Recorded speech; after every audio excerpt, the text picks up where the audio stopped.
મિત્રો, એક રબારીનો દીકરો આખા વિશ્વમાં મોજીલા મામાદેવ તરીકે પૂજાય છે. તો કોણ છે આ મામાદેવ અને કેવી રીતે આ મોજીલા મામાદેવ તરીકે પૂજાય છે અને આ મામાદેવની સાથે મચ્છુમાને કેમ જોડવામાં આવે છે અને મચ્છુ નામ કેવી રીતે પડ્યું, તો આવો જાણીએ આ મામાદેવના સંપૂર્ણ ઇતિહાસ વિશે. મિત્રો, એક પૂટા નામનો ભરવાડ અને રૂડીમાં આ બંને જણા પોતાના માલ ઢોર અને ઘેટા બકરા લઈ એક ખેતરથી બીજા ખેતર અને એક ગામથી બીજા ગામ જ્યાં ચારો મળે ત્યાં રોકાય અને વળી પાછા હાલતા થાય. અને કહેવાય છે કે આમ ફરતા ફરતા એકવાર પાંચાળની ધરતી ઉપર આ પૂટો ભરવાડ અને રૂડીમાં આવી પહોંચ્યા. અને આ પાંચાળની ધરતીનું મગાવા નામનું ગામ અને ત્યાં ભોળાનાથનું મંદિર. અને એ વખતે બરોબર શ્રાવણ મહિનો હાલતો. અને હવે આ બંને જણા મંદિરમાં રોકાણા અને પછી તો ગાયો દોઈ અને પૂટા ભરવાડ અને રૂડીમાએ મંદિરમાં જઈને શિવલિંગ ઉપર દૂધનો અભિષેક કર્યો. અને અભિષેક કરીને જ્યારે પાછા વળ્યા ત્યાં તો એ વખતે જોગીની જમાત બેઠી હતી. અને એ જમાતમાંથી એક સાધુ બોલ્યા કે ભાઈ, બંને જણા એકલા કેમ છો? તમારે કોઈ સંતાન નથી? ત્યારે પૂટા નામનો ભરવાડ બોલે છે કે બાપુ, અમારે શેર માટીની ખોટ છે, અમારે દીકરો કે દીકરી નથી. અને એ વખતે મચ્છંદર નામનો જોગી એમ કહે છે કે લે આ પપૂત, અને 9 મહિને ને 13 દિવસે તારા ઘેર દીકરો તો નહીં પણ જોગમાયા જેવી દીકરી તારા ઘેર અવતાર લેશે. અને કહેવાય છે કે પૂટો ભરવાડ અને રૂડીમાં ત્યાંથી ભભૂતિ લઈને નીકળી ગયા અને ફરતા ફરતા મોરબીમાં આવે છે. અને મોરબીની અંદર 9 મહિને ને 13 દિવસે એ પૂટાના ઘરે એક દીકરીનો અવતાર થાય છે. અને કહેવાય છે કે મચ્છંદર નામના જોગી આ દીકરી આપી હોવાથી એનું નામ મચ્છુ રાખવામાં આવ્યું. અને આ દીકરી સાક્ષાત જોગમાયા હતા. હવે એ વખતે એક રબારીનો દીકરો પુનિયો એમનું નામ અને આલ એમની અટક. અને એ વખતે આ રબારીના દીકરા પુનિયાને ખબર પડી કે મચ્છુમાં છે એ સાક્ષાત જગદંબા છે, એટલે એ વારે વારે અમને પગે લાગે અને માં કહીને બોલાવે. અને પછી એક દિવસ મચ્છુમાં વિચારે છે કે મારે આ પુનિયાની પરીક્ષા લેવી પડશે. અને આમ કહી અને પુનિયાની પરીક્ષા લે છે. અને કહેવાય છે કે પુનિયો પરીક્ષામાં પાસ થાય છે. અને પછી મચ્છુમાં પ્રગટ થઈને કહે છે કે હે પુનિયા, હું જ તારી પરીક્ષા કરતી હતી અને તું પરીક્ષામાં પાસ થયો છે. અને ત્યારે પુનિયો બોલ્યો કે હે મચ્છુમાં, હું તો પામર માણસ છું અને તું તો જગદંબા છો. હવે આવી પરીક્ષા કરતી નહીં માં, નહીતર હું હારી જઈશ.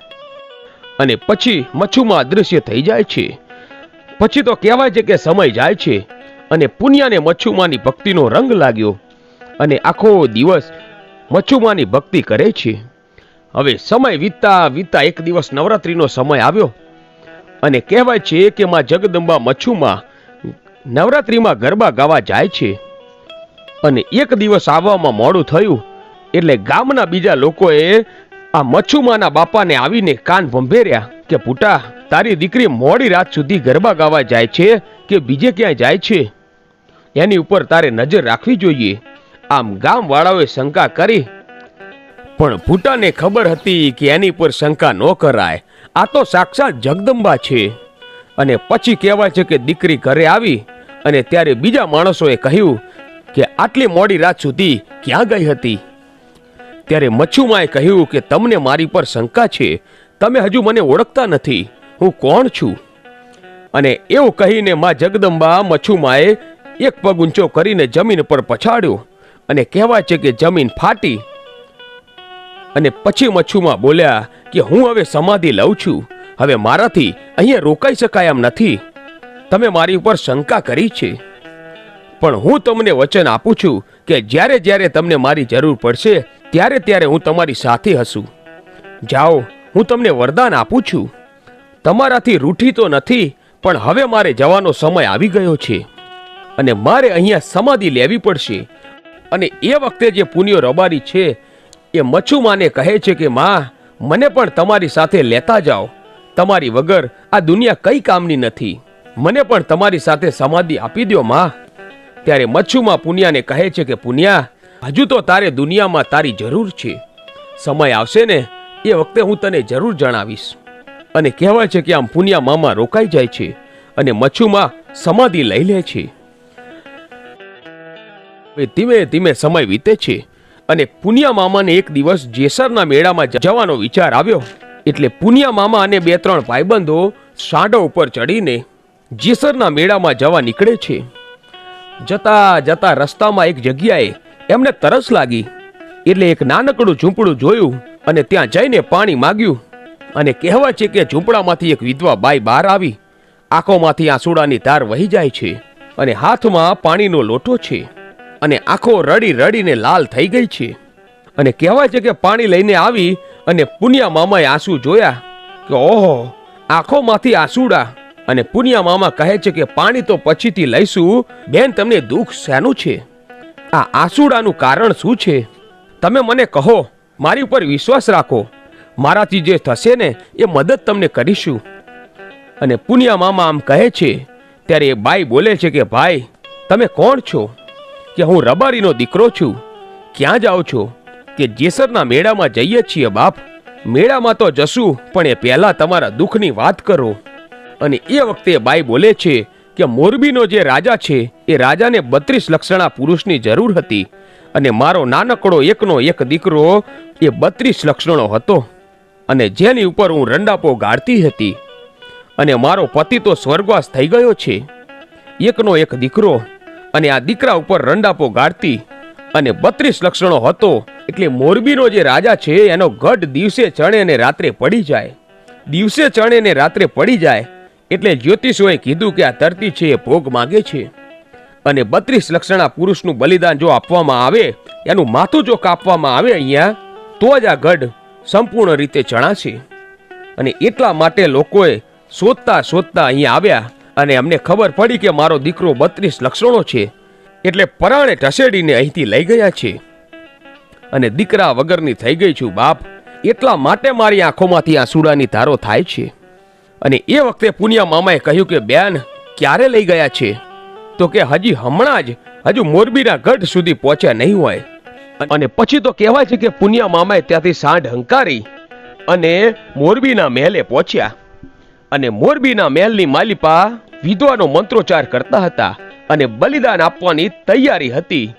ત્યાં જ પુનિયા મામા આવ્યા અને મોરબીના રાજાને કહે છે કે મહારાજ, થોભી જાઓ, તમારે તો 32 લક્ષણા પુરુષની જરૂર છે ને? તો કે હા, તો હું જ 32 લક્ષણો છું, માટે તમે મારું બલિદાન આપો, પણ આ એકનો એક દીકરો છે એને રહેવા દો. ત્યારે મહારાજ બોલ્યા કે આ દીકરો તારે શું થાય છે? મારે કઈ થતું નથી, પણ એ બાઈ છે એ ભરવાડની દીકરી છે અને મારી બેન થઈ અને એ બેનનો દીકરો એટલે મારો ભાણેજ થયો. અને તમે એને કાપી નાખો એ કેમ હાલે? એ ભરવાડની દીકરીને મેં બેન બનાવી છે અને હું વચન દઈને આવ્યો છું કે હું તારો દીકરો હું પાછો લાવી દઈશ. તો મહારાજ, મને કાપી નાખો, મારું બલિદાન આપી દો, પણ આ દીકરાને પાછો આપો. અને હું તમને વચન આપું છું અને મારા ઠાકરના સામ ખાઈને કહું છું કે હું આ દીકરાને મૂકી અને જેસરના મેળામાં જઈને જરૂર પાછો આવીશ. અને પાછો આવીશ ને ત્યારે હું ઘરે નહીં જાઉં, પણ તમારી પાસે મારા માથાનું બલિદાન દેવા માટે જરૂર આવીશ. અને રબારીઓ ઉપર એ વખતે લોકોનો ભરોસો એટલો. અને ઠાકરના સામ ખાઈ લીધા એટલે મોરબીના મહારાજને લાગ્યું કે આ માણસ જરૂર પાછો આવશે.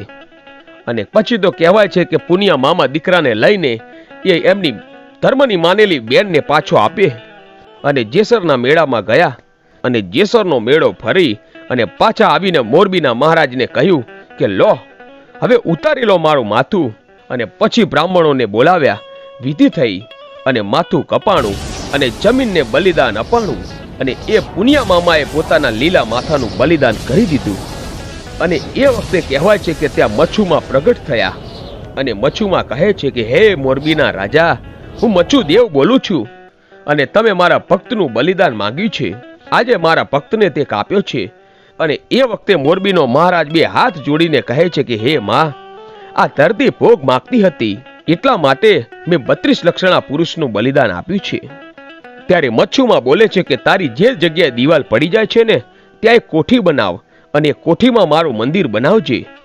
અને તારો ગઢનો એક કાંગરો પણ પડવા દઉં ને તો મારું નામ મચ્છુ નહીં.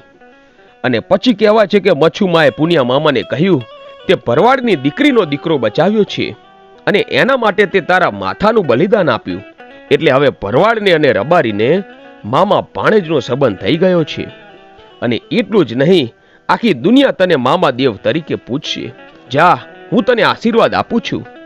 અને આઈશી મચ્છુમાએ આશીર્વાદ આપી દીધા. અને હવે મારે વાત કરવી છે કે પૂન મામા દેવ હતા એ કોણ અને એમનો પૂર્વજન્મ કયો હતો. ભગવાન ભોળાનાથના સસરા પ્રજાપતિ દક્ષે એક યજ્ઞનું આયોજન કર્યું. આ યજ્ઞમાં તમામ દેવી દેવતાઓ બ્રહ્મા અને વિષ્ણુને આમંત્રિત કર્યા, પરંતુ તેમના પુત્રી સતી અને ભગવાન ભોળાનાથને આ યજ્ઞમાં ન બોલાવ્યા. તેથી સતીને આ વાતનું ખોટું લાગતા તેઓ આ યજ્ઞમાં પોતાને હોમી નાખી સળગી ગયા. ત્યારબાદ ક્રોધે ભરાયેલા ભગવાન શંકરે તેમની જટાની એક લટ તોડી જમીન પર નાખી અને તેમાંથી વીરભદ્રની ઉત્પત્તિ થઈ. અને પછી ત્યારબાદ સળગી ગયેલા સતીના શબને લઈને ભગવાન શંકરે તાંડવ નૃત્ય કર્યું. ત્યારે ભગવાન વિષ્ણુએ તેમના સુદર્શન ચક્ર વડે તે શબના 51 ટુકડા કર્યા. તે 51 ટુકડા ધરતી પર પડ્યા. તે જગ્યાએ 51 શક્તિપીઠો બન્યા. ત્યારબાદ માતા સતીએ હિમાલયના ઘરે અવતાર લીધો અને તપ કરી ભગવાન શંકરને પ્રસન્ન કરી તેમની સાથે વિવાહ કર્યા. પછી વીરભદ્રએ ભગવાનને કહ્યું કે હે પ્રભુ, હવે મારે શું કરવાનું છે? ત્યારે ભોળાનાથ બોલ્યા કે હે વીરભદ્ર, તમે હવે રબારીના ઘરે અવતાર લેશો અને જગત આખામાં મામાદેવ તરીકે પૂજાશો. તમને અફીણ, ગાજો, અત્તર, સિગરેટ અને ગુલાબના ફૂલ ચડશે. તમે ખીજડે, પીલુડી અને લીમડે વાસ કરશો. તમે દુનિયાના દુઃખ દૂર કરજો. તમને શંકર અને પાર્વતીના આશીર્વાદ છે. ત્યારબાદ મામાદેવનો રબારીના ઘરે જન્મ થયો અને ભરવાડના દીકરાને બચાવવા મામાદેવે પોતાનો જીવ આપ્યો. ત્યારબાદ જગત આખામાં મામાદેવ તરીકે પૂજાયા.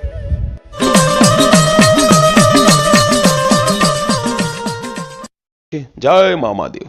તો મિત્રો, આવા જ વિડીયો જોવા માટે આજે જ અમારી આ ચેનલ A1 ગુજરાતીને સબસ્ક્રાઇબ કરો. ધન્યવાદ.